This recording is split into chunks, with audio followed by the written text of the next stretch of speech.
I've just been tying some early season buzzers for myself. Just had a few wee spaces in my box and just wanted to get them filled up. So the hook I have in the vase, I'm going to show you this wee one. The hook I have in the vase is a Common B110 size 10 grubber hook. The thread that I'm going to use to tie the fly is Ultra Thread and 70 in black by UTC. Nice flat thread. So I'm just going to come in, snag on a few turns, just around about the length of a thorax.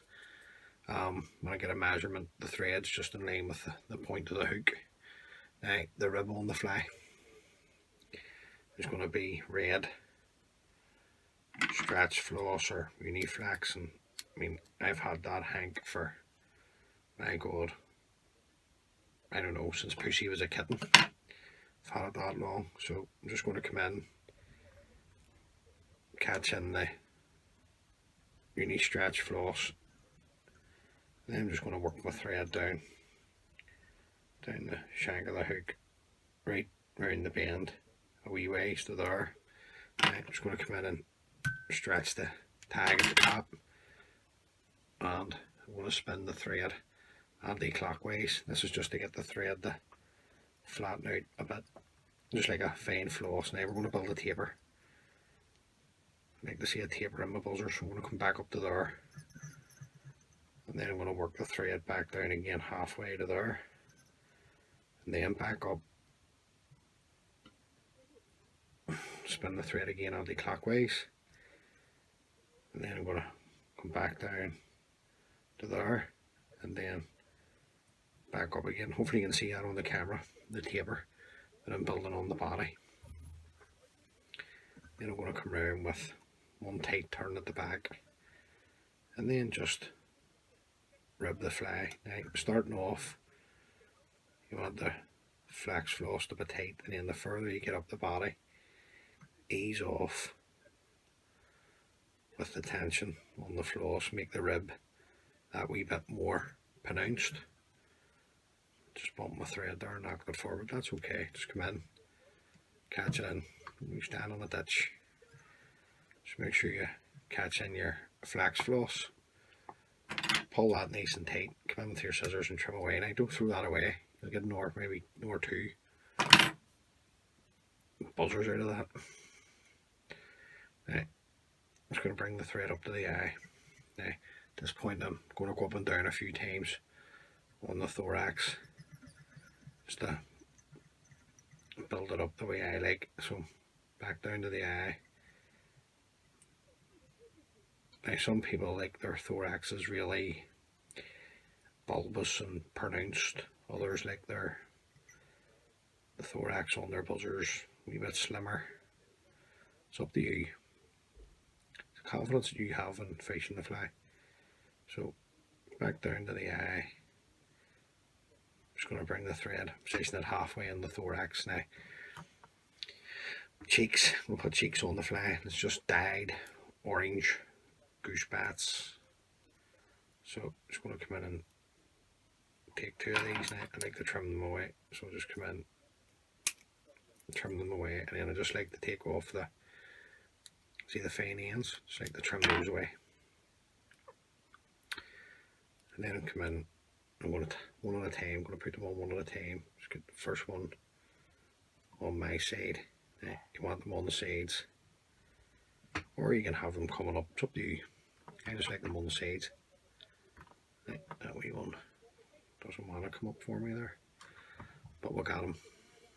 Now, same again, just want it on the side of the hook. Bring it round, come in, stroke these back, your goose bats, and work it right down to the body, tie them in, then bring your thread back up. Now you need to build the thorax up another wee bit here, just not happy with the,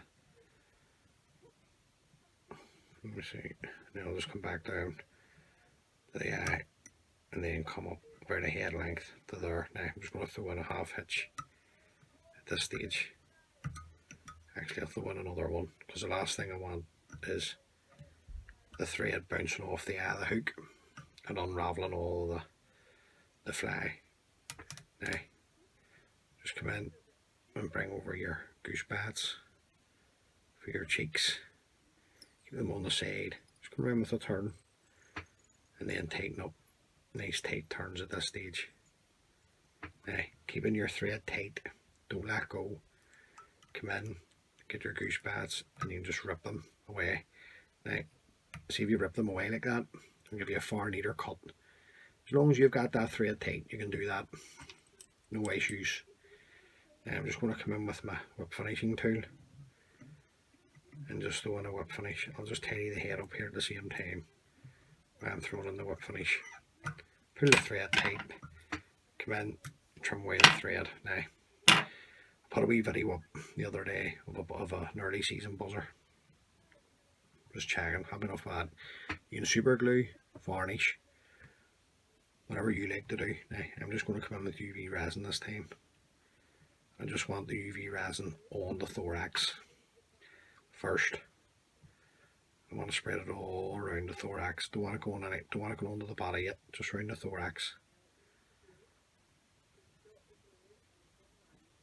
Okay, now just keep it on the move. I'm just going to keep it on the move here to get my torch. Just come in and set the UV resin just on the thorax at the minute. Okay, then we're going to come in and put a drop on the body. Just the tiniest amount. There's not much there. I'll just come in with my needle and just spread it right around the body. Now, I'm not going onto the thorax with it, just want it on the body.